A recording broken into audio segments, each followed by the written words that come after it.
Lembra quando noticiamos a prisão do rapper Push Est, acusado de sequestro e roubo supostamente contra Gucci Mane e outros em um estúdio no Texas?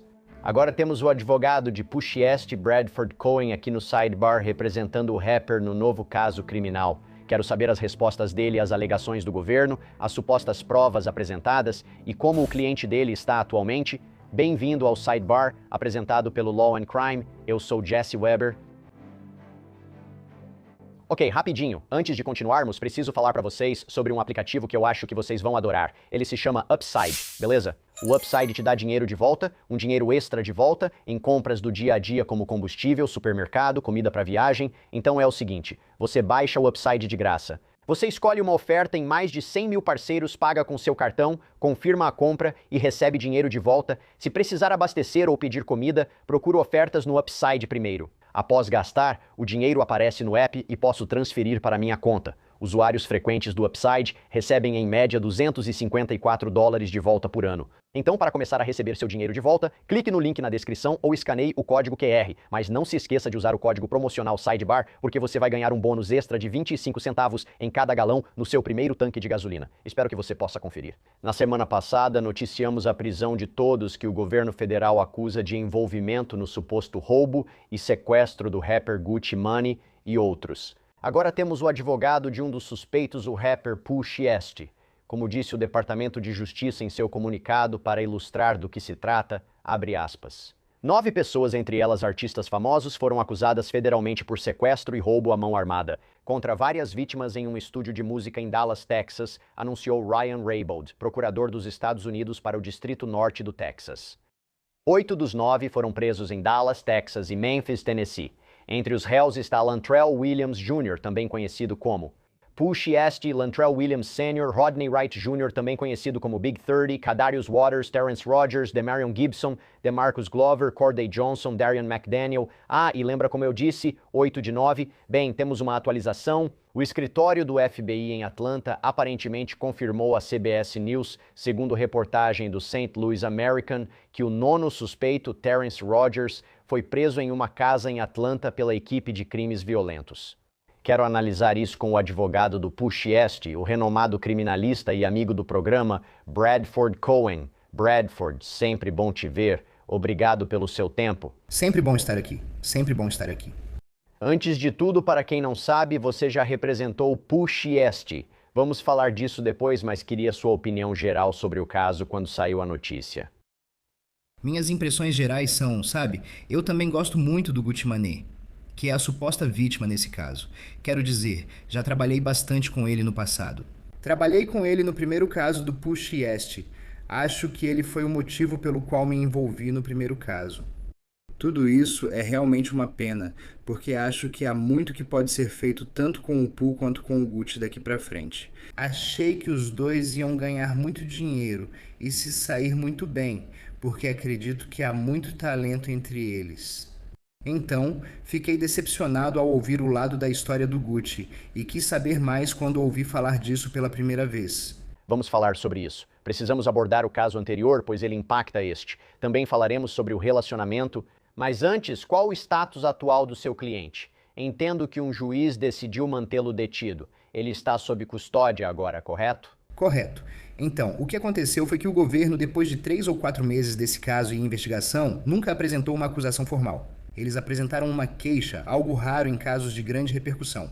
Normalmente, em um caso de grande repercussão, quando você vai fazer um comunicado à imprensa, divulgar todas essas informações e todas essas coisas diferentes que estão acontecendo. Geralmente, busca-se uma acusação formal, mas eles tinham apenas uma queixa, usada quando há urgência na situação. Você não vê queixas em casos onde normalmente há 4 meses de investigação, então isso foi incomum. E agora que a queixa foi apresentada e ele está sendo mantido sem fiança, agora eles estão tentando obter um indiciamento. Por que você acha que isso aconteceu? Foi a ideia de que eles estavam preocupados que os suspeitos fugissem ou que algo vazasse? Quero dizer, por que eles teriam tanta pressa para fazer isso então? Eu acho que foi, não sei, acho que não foi inteligente. Nunca vi isso antes. Em casos de grande repercussão, nunca apresentaram queixa em vez de um indiciamento. Se eu tivesse que adivinhar, Acho que foi porque as pessoas envolvidas não estavam cooperando para prestar depoimentos ao FBI. Eles depuseram naquela noite para o Departamento de Polícia de Dallas. Mas desde aquela noite, eles não deram depoimentos ao FBI. Então, se eu tivesse que adivinhar, eu diria que eles não queriam ir diante de um grande júri sem nenhum depoimento das vítimas, depoimentos atuais das vítimas ou contato atual com as vítimas. E esse era o meu palpite na época. E desde então, Gucci lançou uma música. Então, eu não sei qual é o status da cooperação. Eu quero te perguntar isso. Então, claramente, eu tenho muito para te perguntar. Antes de entrarmos nisso, como está Push Est? Como ele está? Ele está aguentando. É como qualquer réu, né? Você sabe, há altos e baixos nos processos. E você sabe disso. A gente vem conversando sobre diferentes casos há muito tempo. E a gente sabe que vão ter momentos bons nos processos, momentos ruins nos processos. Então, cada um lida com essas coisas de forma diferente. Pooh sempre teve uma atitude positiva. Eu tive uma boa conversa com ele sobre o caso, uma boa conversa sobre como seguimos em frente a partir daí. Então, ele está se mantendo positivo, como qualquer réu deveria. Não adianta se deprimir ou se irritar. Você precisa manter o foco no seu caso. Sempre digo isso aos meus clientes. Foque no caso. Certifique-se de que você está pronto para a guerra, porque é basicamente isso que esses casos são, e apenas se prepare para isso. E é nisso que eu quero entrar. Eu quero entrar no caso. Quero analisar as supostas provas apresentadas pelo governo e ver sua resposta a elas. Então, de acordo com essa declaração juramentada, eu só quero contextualizar aqui e tentar entender a relação, porque, segundo ele, o governo, ele afirma que em 10 de janeiro de 2026, as supostas vítimas, identificadas por iniciais e incluindo RD, provavelmente Gucci Mane, Roderick Davis, teriam sido roubadas e sequestradas sob ameaça de arma em um estúdio em Dallas, Texas. E aparentemente havia uma reunião marcada entre RD e Push Est, Lantrell Williams Jr., e ao que tudo indica, Push Est teria assinado contrato com a gravadora de RD, a 1017 Records. Dizem que a reunião era sobre uma disputa contratual da qual Williams queria sair. Bradford, passo para você. O que pode nos contar sobre isso e sobre o relacionamento deles? Sabe, eu não tive muito envolvimento com como era ou não o relacionamento deles nos negócios. Eu não era o advogado da área musical ou o advogado de entretenimento dele. Eu sei que eles tinham um contrato juntos porque durante o primeiro caso dele, Gucci estava muito envolvido em tudo o que estava acontecendo. Ele estava preocupado com o andamento do caso e com qual seria o resultado no final das contas e qual seria o desfecho. Então, eu sabia que eles tinham uma relação contratual. Também trabalho bastante para artistas contratados pela Atlantic Records. Sei que tanto Pooh quanto Gucci são da Atlantic Records. Normalmente, um artista assina com uma gravadora e depois abre sua própria, que tem participação da gravadora principal. E então eles vão e contratam outras pessoas. É meio que como uma pirâmide, só que não é ilegal, mas é como uma pirâmide onde no topo está, você sabe, a Atlantic Records ou a Sony. E logo abaixo disso, geralmente está um artista muito grande, como Gucci ou Drake ou alguém assim. E então esse artista geralmente ganha seu próprio selo para contratar outros artistas. E esse é o tipo de relação que eles tinham, pelo que eu entendo. Vai haver uma negação por parte do seu cliente de que sequer havia uma reunião marcada para aquele dia? Porque, de acordo com as autoridades, eles dizem que todas essas pessoas apareceram nesse estúdio de gravação. Vou ler diretamente. Por volta das 15h43, Williams Jr., Williams Sr., Wright, Johnson, Waters, Rogers, Gibson, Glover e McDaniel entraram pelo lado leste do prédio do escritório. Eles afirmam, segundo esta declaração juramentada, que existem imagens de câmeras de segurança que registram isso. A declaração juramentada também menciona fotos dos suspeitos supostamente saindo do prédio e entrando em carros ligados a eles, indo para o norte após o incidente. Falaremos mais sobre isso. Para mim, se eles têm as imagens ou as supostas imagens, quer dizer, os movimentos de entrada e saída, vai ser difícil, eu imagino, difícil negar que houve algum tipo de encontro naquele dia, certo, no estúdio. Tudo depende do que as provas mostrarão. Um réu sempre tem direito ao silêncio. Eu sempre espero para ver quais são as provas antes de formular uma defesa ou no que eu preciso cobrar do governo em relação ao ônus da prova, certo? O governo deve provar o caso, não preciso provar nada. O governo sempre arca com esse ônus. Assim que recebermos todo o material de prova, o que ainda não ocorreu, vi apenas algumas fotos estáticas, que não são boas. Não há vídeo de dentro do próprio estúdio. Há alguns dados de celular e coisas desse tipo que colocam certos indivíduos em um raio de 100 ou 500 jardas. Ainda não sei quem são, pois não recebemos o material, mas isso deve situar essas pessoas na área. E então esses dois veículos que saem dessa área, um dos veículos está supostamente associado ao pai de Lantrell. E um dos outros veículos está associado a alguns outros indivíduos contra os quais eles estão fazendo acusações. Então, eu não vou saber qual é a defesa específica até vermos todo o material de prova compartilhado pela acusação. Justo, então é isso. Sentado aqui com você, sabe? Pode ser que eles tenham uma foto ótima do Push Est entrando no prédio e dá pra ver claramente que é ele, então seria bobo dizer que não é. Mas se eles não tiverem esse tipo de prova, se não conseguirem apresentar o tipo de evidência necessária para sustentar a acusação, então isso é algo que precisa ser analisado. Então, ainda não sei. Certo. Então você não confirma nem nega se ele estava no estúdio, se houve disputa contratual ou o que aconteceu naquele dia, correto? É basicamente isso. E seria irresponsável e tolo da minha parte dizer: olha, não vamos negar isso, começar a admitir coisas que eu não sei se eles podem provar ou não. E olha, totalmente justo o que você pode ou não pode dizer e o que você quer ou não quer dizer. Totalmente justo. Eu só vou passar por isso com você, antes de continuarmos. Não há segredos entre nós. Não, não, não. Segredos, sem segredos. Você e eu não há segredos. É assim. É assim. Aliás, só antes de voltarmos para as alegações do governo, você mencionou essa suposta diss track, certo?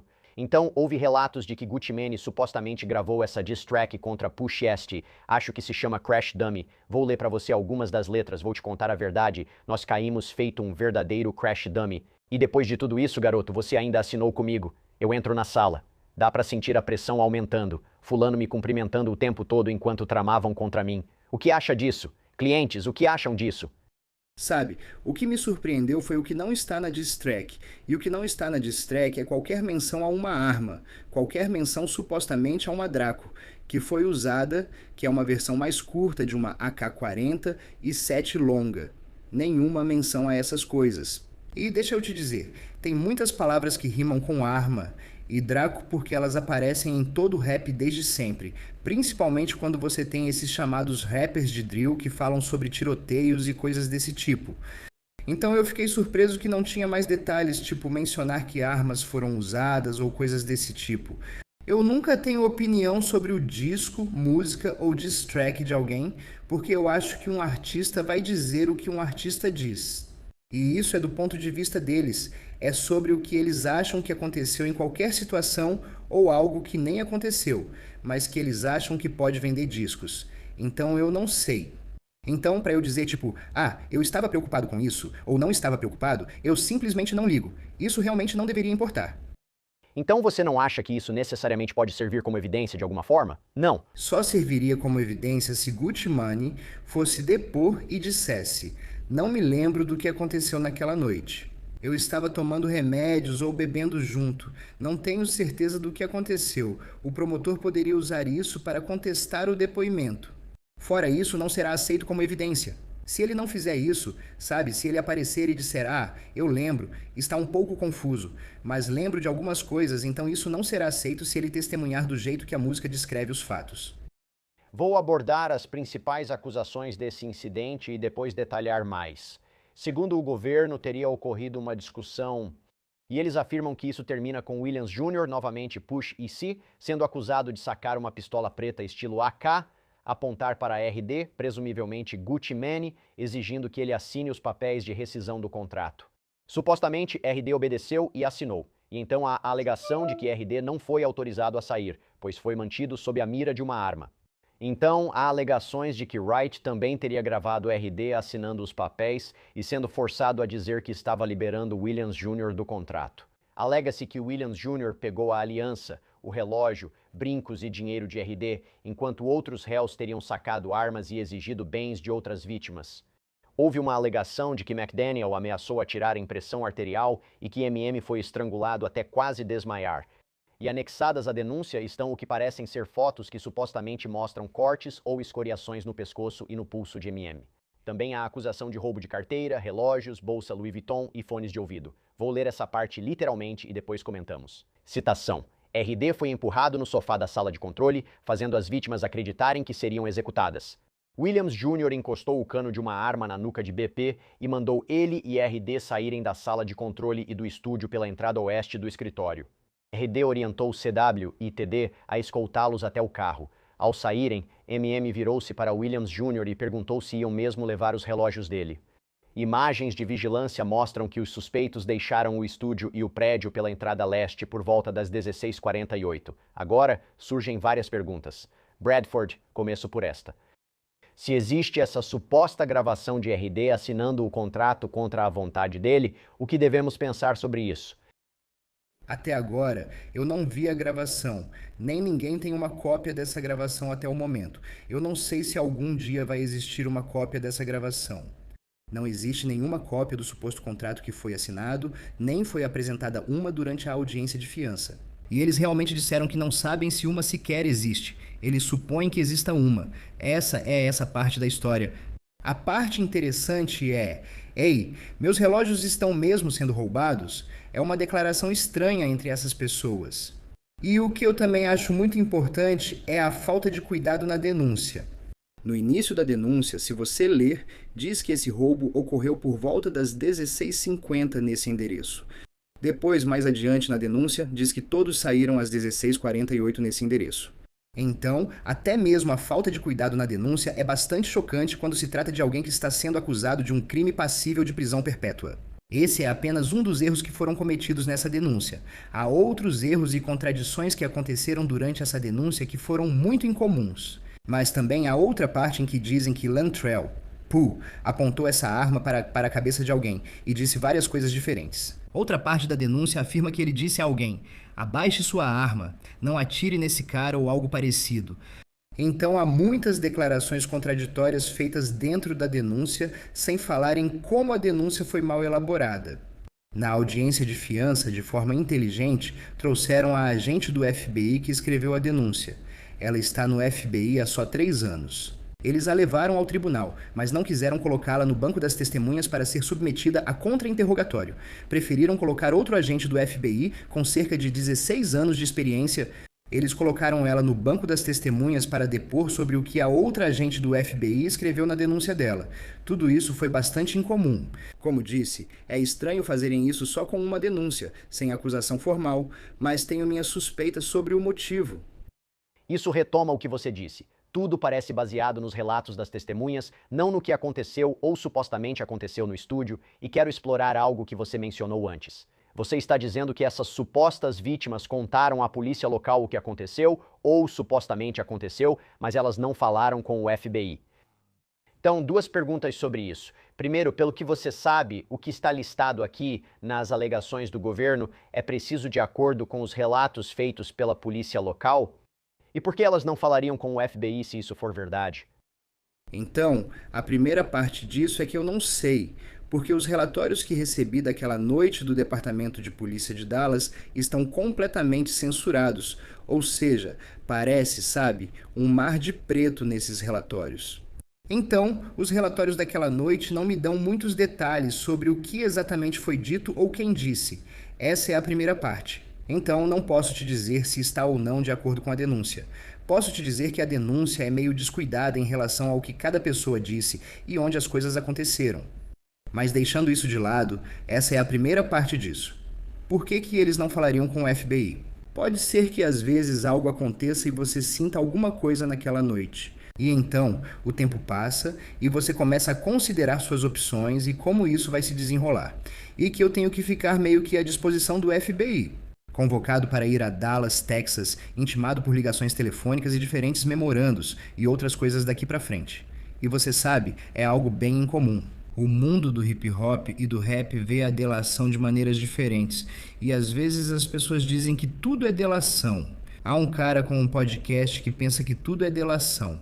Para ele, qualquer acordo já é delação. Então as pessoas ficam realmente divididas, tipo, esses caras são verdadeiros gangsters, mas por outro lado, agora eles estão delatando. E aí outras pessoas dizem, bom, agora o cara é um empresário, ele não é mais um cara da rua. E sabe, é assim que você deve fazer negócios, de um certo jeito.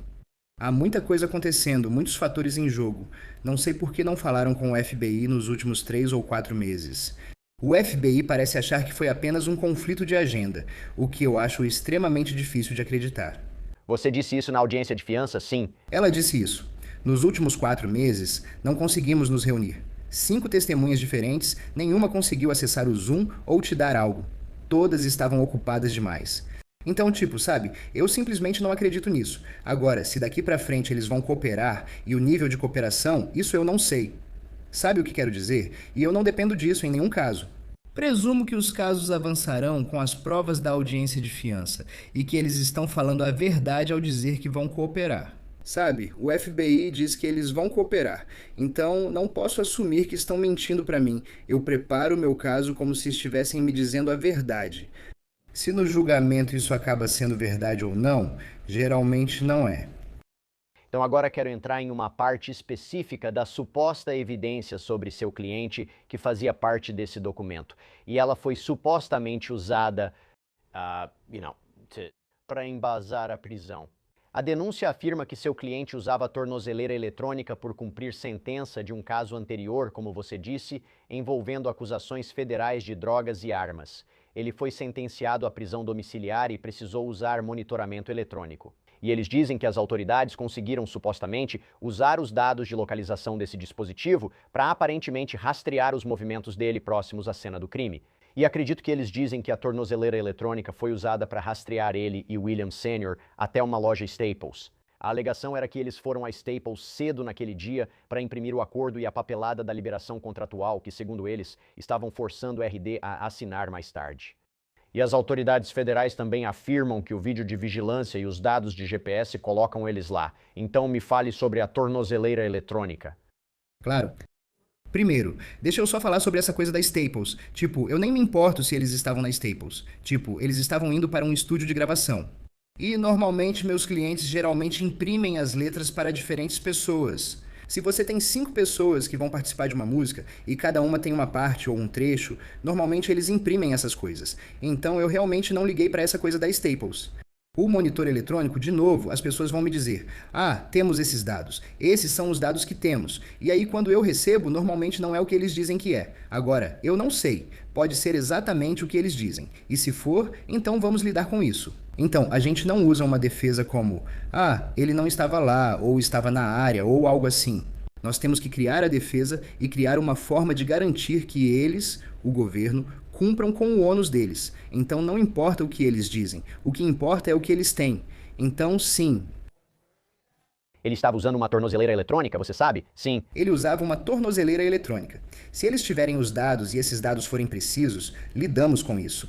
Mas não sei se é o caso. Sabe, eu tive um caso de assassinato que consegui arquivar, que foi em Tampa, onde disseram: olha, esse telefone coloca ele bem na cena no momento do tiroteio. Aí eu pego os dados. Coloca ele a cerca de 350 jardas da cena, em algum lugar próximo ao horário do tiroteio. Então, é como se sempre tivesse algum pequeno detalhe diferente entre o que eles dizem e o que eu recebo. Normalmente há uma diferença. Agora, não sei se é o caso aqui. Pode ser que não seja. Então eu preciso ver qual é a evidência real primeiro, e aí eu vou lidar com isso.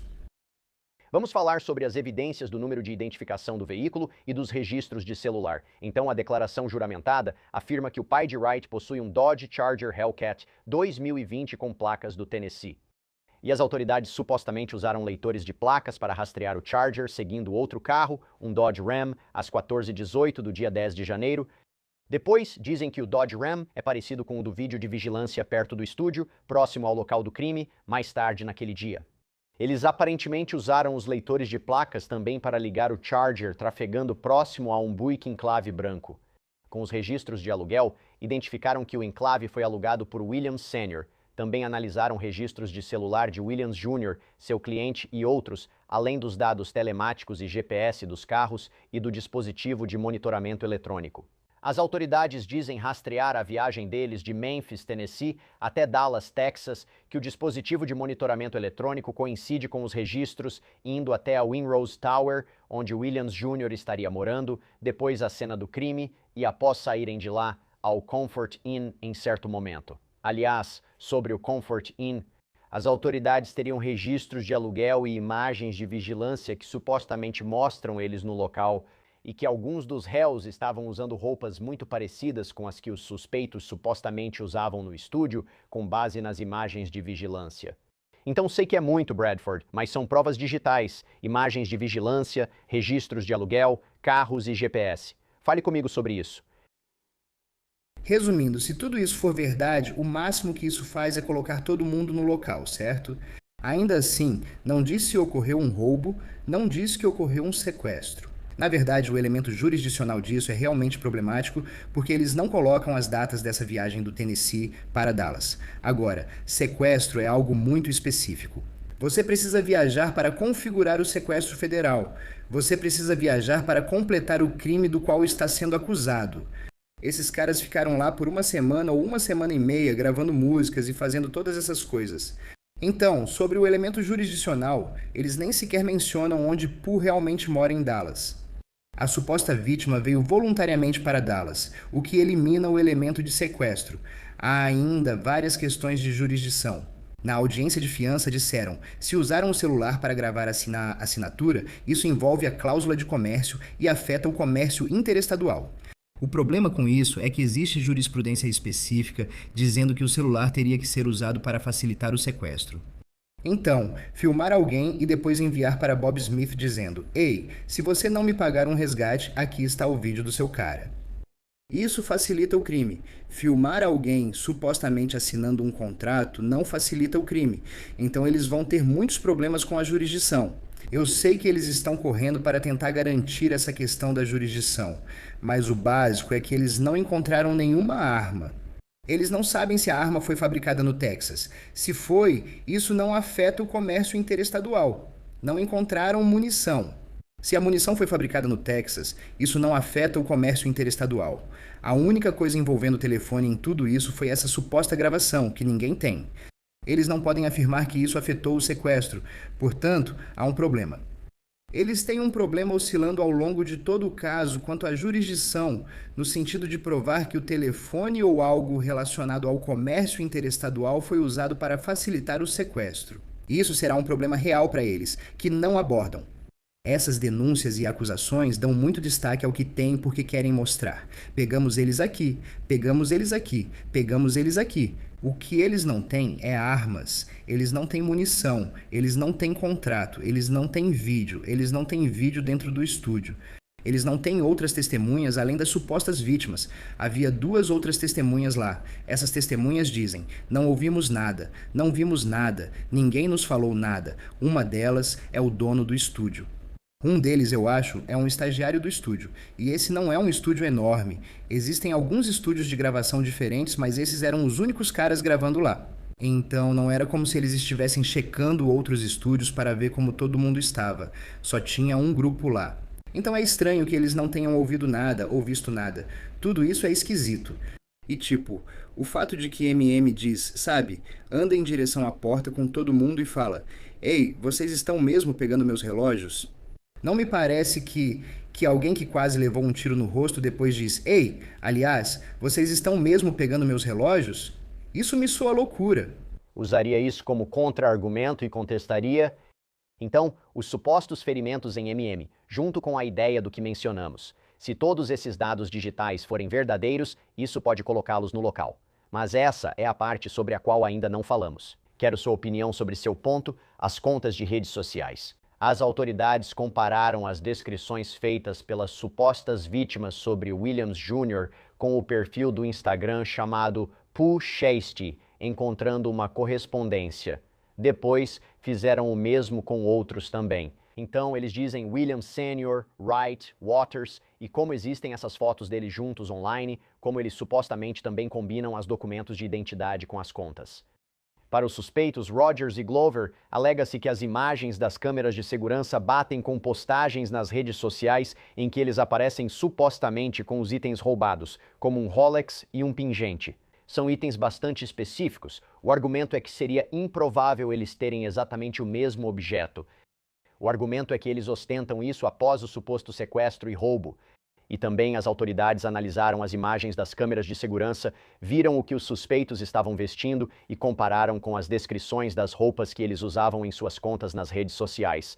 Então, é a atividade nas redes sociais que as autoridades estão usando para ligar a identidade dos suspeitos e o que eles supostamente tinham em sua posse após o sequestro e roubo. Claro, achei isso muito interessante. Gucci apareceu com os itens que teriam sido roubados, dizendo algo como: aqui está minha corrente e outra coisa. Acho que ele realmente mostrou algumas joias que supostamente foram roubadas e que ainda estavam em sua posse. Essa é a primeira parte incomum. A segunda parte incomum disso são os relógios e coisas desse tipo. Tudo o que o governo podia dizer era que parecia igual ao que foi levado. Este relógio parece igual ao que foi levado. Eles não podem dizer se é ou não aquele relógio. E, na verdade, em um deles, onde disseram acho que era um Rolex com uma pulseira Jubilee. Eu esqueci o tipo de Rolex que era, mas eles não podem afirmar que é aquele Rolex. E, na verdade, o indivíduo que estava com esse relógio tem um recibo de compra desse mesmo Rolex. E na próxima foto no Instagram dele, mostra a caixa, os papéis e o recibo da compra desse Rolex. Então, tem muitas coisas ali que eu acho que podem ser incomuns. Não tem absolutamente tudo o que foi levado. Acho que tinha um Rolex e algumas joias que apareceram em algumas fotos no Instagram. Essas fotos não são do Instagram de Pushasty, mas de outras pessoas supostamente envolvidas. Vou te falar uma coisa. Muito obrigado por participar, ser parceiro e analisar as provas comigo. Você é um advogado incrível. Eu precisava te dizer isso. E eu realmente agradeço por você tirar um tempo para analisar isso comigo. Eu realmente achei que foi uma discussão fascinante. E vamos ver, quero dizer, só para deixar claro, todos são inocentes até que se prove o contrário. Essa é a versão dos fatos do governo, essas são as provas do governo. Você está 100% certo, eles ainda precisam cumprir com o ônus da prova. Estamos no início disso e veremos o que acontece. Bradford, você é incrível, um verdadeiro achado. Obrigado por participar e me ajudar com tudo isso. Agradeço muito. Obrigado, Jesse. E é isso que temos para vocês por enquanto aqui no Sidebar, pessoal. Muito obrigado por nos acompanharem e, como sempre, por favor, inscrevam-se no YouTube, Apple Podcasts, Spotify, onde quer que você ouça seu podcast. Assista-nos na Peacock da NBC, siga-me no X, Instagram e no Jesse Weber Live na News Nation, de segunda a sexta, às 23 horas leste. Até a próxima.